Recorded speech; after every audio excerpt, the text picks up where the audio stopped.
Imagine a place where time completely stops. A forgotten field on the edge of a bustling town, untouched by the modern world. In the center of this field stands a single, ancient tree. No one planted it. It grew wild, crooked by decades of harsh wind and unpredictable weather. Every single morning, before the sun even has a chance to rise, a quiet man walks out to this exact spot. He arrives in absolute silence. He sits down on the damp earth and unrolls a simple, weathered kit. He fills a small, battered pot from a flask and lights a slow, flickering flame beneath it. As the water begins to simmer, the rich, deep aroma of coffee blooms into the cool morning air. The man does nothing but wait.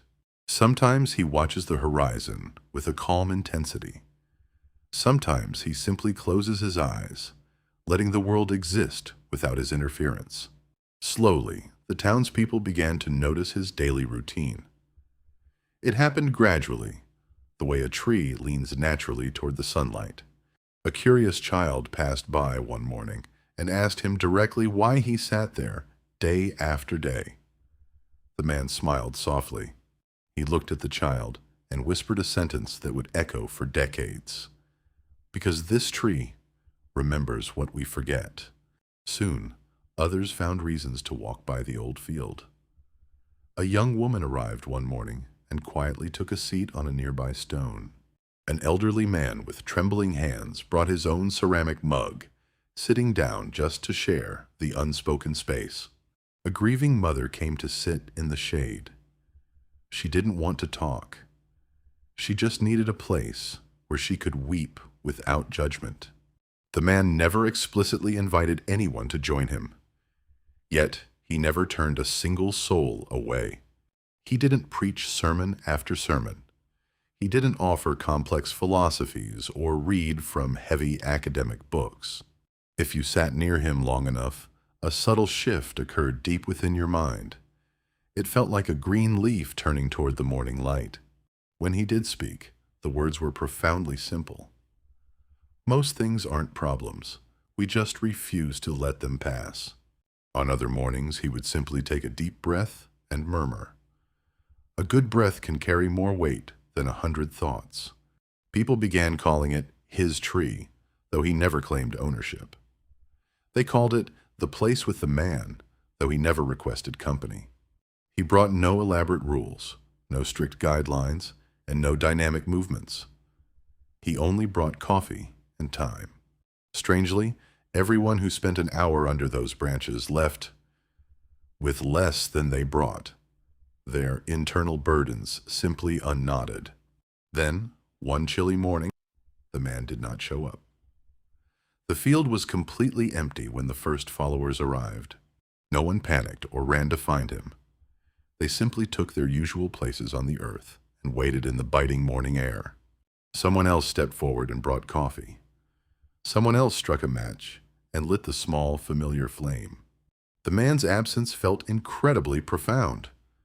The coffee tasted darker that morning, and the small fire burned a little higher against the cold.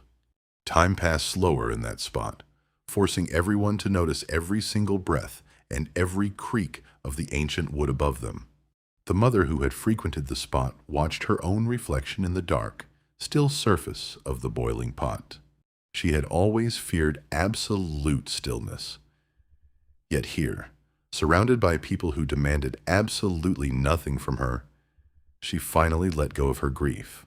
The young girl who had asked the very first question years ago took her place under the gnarled roots. She had grown up. She looked out at the noisy, chaotic town in the distance and whispered to the wind, "I think it's the way we live with the questions." No one responded to her, because no one needed to. It was an era of quiet, mutual understanding. Weeks turned into months, and the man never returned. Yet the small space under the branches grew richer by the day. An elderly woman with tired bones arrived one evening, drawn by the whispers she had heard in the town. She stood watching. A man played a gentle acoustic guitar, repeating the same comforting chords over and over. Others simply sipped their hot drinks. The elderly woman took a hesitant step forward, realizing that the heavy memories she carried for decades were finally lightening. One morning, a young child finally broke the unspoken rule and asked the question on everyone's mind. "Where did he go?" The elderly woman looked down and replied softly, "Perhaps he's right here, in everything we've learned to carry with us." Day after day, the tradition continued flawlessly. People came to listen to the stillness that already lived quietly inside them. The weathered bark of the tree seemed to hold the literal warmth of every deep conversation and every silence that ever passed beneath it. Then, through the morning fog, a new stranger arrived. He was younger, wearing simple clothes and worn through sandals. He carried no bags, no books, and no tools. He only held an empty ceramic cup in his right hand. He sat against the rough bark, quiet as a shadow. He never spoke aloud, never offered advice, and never corrected a single soul. When someone asked him a direct question, he simply tilted his head gently, weighing the true shape of their words. Some believed he was just a wise traveler. Others whispered that he was the spirit of the original man, returned in a different form. But just like the first man, the young stranger vanished one morning, without a single farewell or warning. No one chased his shadow. They realized that every hand sharing a cup and every act of stillness bore his exact presence.